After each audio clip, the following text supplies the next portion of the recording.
Guys, we're back with part 4 or 5, I think, of Haley rating my fidgets. So these are all the ones that we rated. So let's move those aside.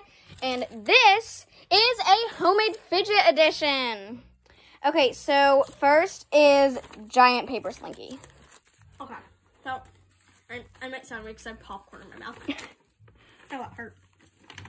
I like it, but it's a little too big for school, and I just don't really like big fidget toys that I have to bring around all day.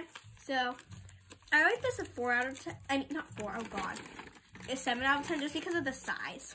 Okay, next we have my paper squishy. So we have this rainbow one and this beautiful cat one. So I like the rainbow one more. As you can't remember, it's from that one video that we made how to make paper squishy. Yep. I like this more because it's more stuffed. But I like this one because the designs are cute, so I rate both of these a 8.5 out of 10. Okay, so this I got from my friend a while ago. It's kind of like a bead roller.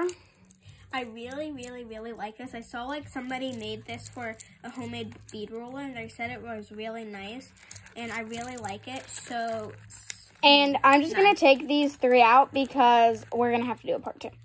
Okay, so next are these 2 ice cream cones. They are called Bob and Glory. They aren't really homemade, but they have been opened and glued many times. So I'm pretty sure we got these from one of our friends. We will do a story time on these.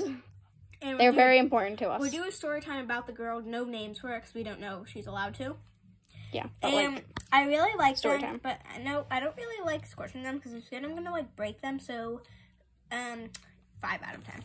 Okay, and next we have this homemade tangle. Oh, and by the way, it does fall apart, so don't use it. I was just leaving whenever she made this, so it's pretty nice, but I'm gonna rate it a 4 out of 10.